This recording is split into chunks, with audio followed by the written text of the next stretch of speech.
my name is Michael, and this is my truck. Well, this is my dining room, actually, but I forgot to film the beginning of this next episode, which is going to look at straightening and reinforcing the two rear, just the very rear of the frame rails where they're bent, where they were kind of butched up over the years. So this is the worst part of everything I've had to do so far, so it's a little iffy in the beginning, but sorry I forgot the beginning. Thanks. So you can see I'm clamped tight to the top of the frame rail here.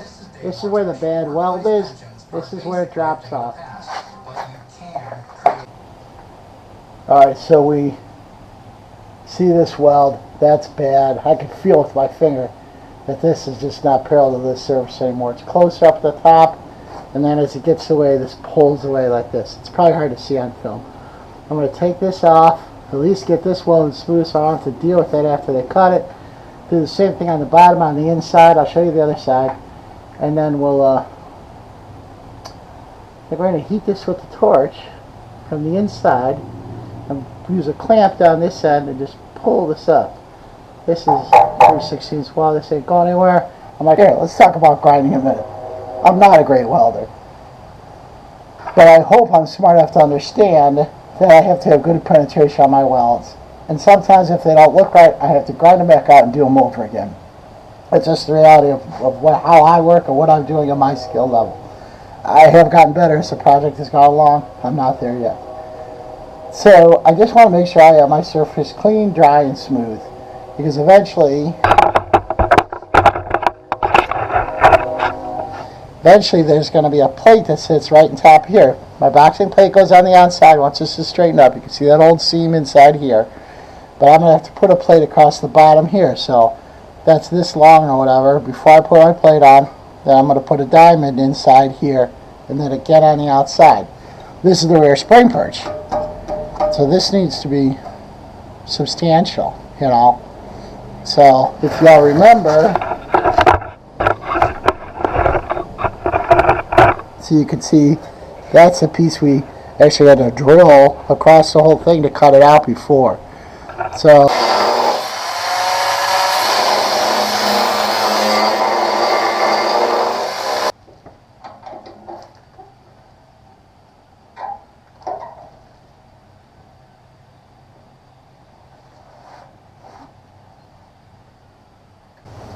okay, so just so you can have an idea how much it opened, I hope you can see through there. So probably 3 times the thickness of that blade, it opened up. But it's looking good. I'm going to clamp another piece to the outside here. But I'll tell you what, it looks pretty damn straight right now.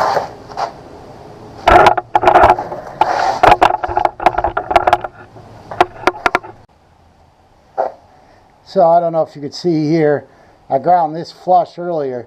Now you see that, I don't know if you can see it or not, the difference in these heights right here. So I'm going to come back in and finish cleaning up this side of the cut.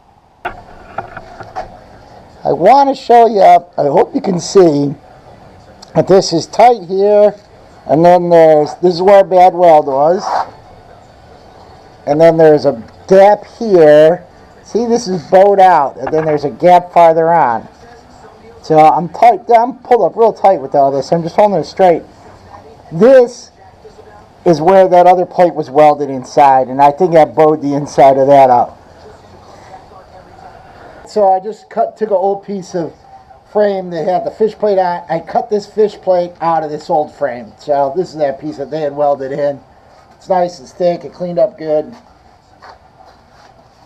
So I'm going to weld this side first, and then probably a little bit of this edge, then move my clamp over here because there is some gap here still because of that bowing on that side. Remember, that's that plate that I do. Alright, so this took longer than you would expect.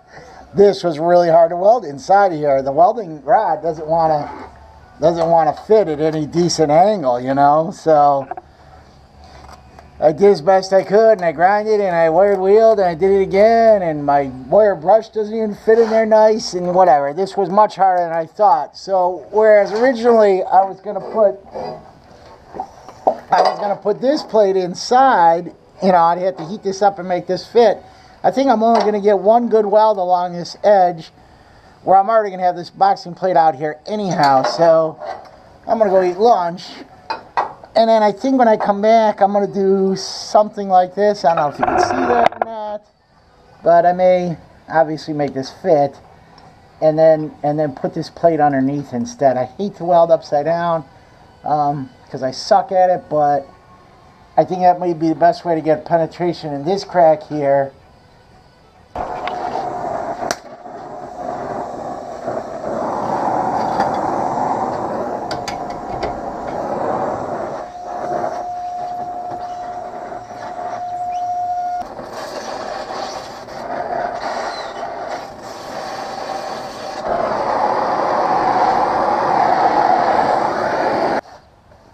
I am still well out of square. Hope you can see that gap. But still almost like a 1/4 inch out at the top here. I'm going to heat this up red hot. Twist it. Hope this works. So I'm just going to twist it close as I get it to level without melting my level. And this is relatively straight here, so I'm going to call that good, alright? This side curves in pretty good.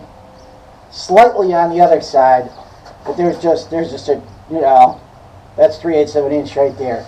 The other side curves a little bit more, not as much. Although this side is close to, at least a lot closer to level.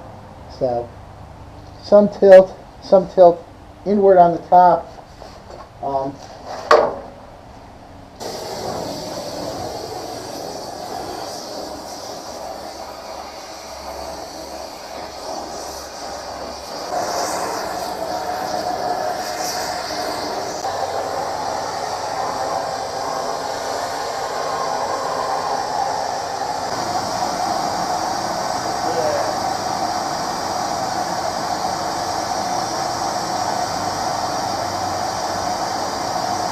Tape out on the top. Now straighten it. I think that's going to be. Check that vertical. Let me take this clamp out. Check that vertical. It's coming back. Coming back to where it needs to be? Yes. Alright. Is it on there? Tight still? No, it's just.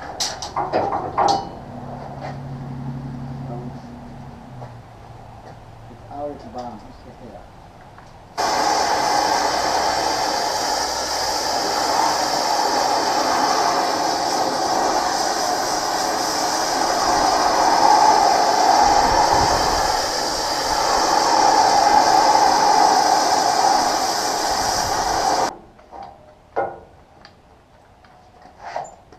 Right on the hole. You got it. We were in the middle, and you're not in the middle anymore. Oh. You gotta come out.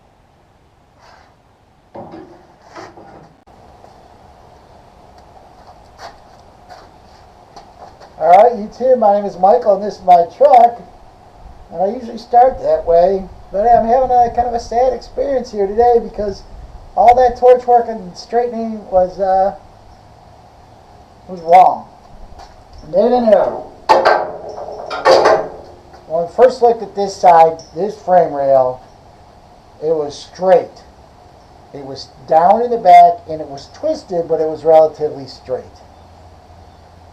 And after we heated it up and moved it, I never really checked the straightness of it again. I just made an assumption that it was okay. Well, our movements on it, actually, I want to show you.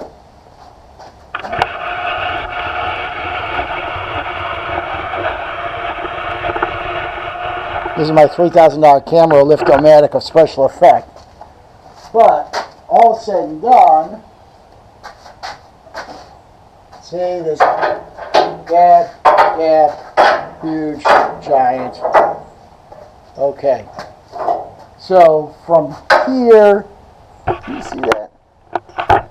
From here to here, where we heated it up, this has moved inward. So I took, this is my fixture for holding the frame rails, you know, as we welded these cross members in going backwards. And I'm going to I'm going to do something else again. I don't know. I have to do it all over again. The bigger problem is, let's go to the other side. All right, can you tell? So we made this match that, which means, but now this isn't straight anymore. I got a giant gap here.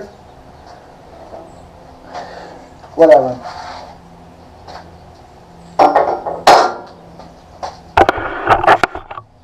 I'm finishing this video. This actually happened yesterday. It's Sunday morning. That was Saturday afternoon. My son was helping me. I'm just going to put this video up. I was hoping that this was going to be my last welding and grinding video, but it's just not working out that way. So this will finish episode 10. Sorry, I'm kind of sad about it, really, but not, whatever you're going to do, Thank you. Thanks for watching all the welding and grinding. And subscribe to my videos and make a comment if you like, and I might even comment back.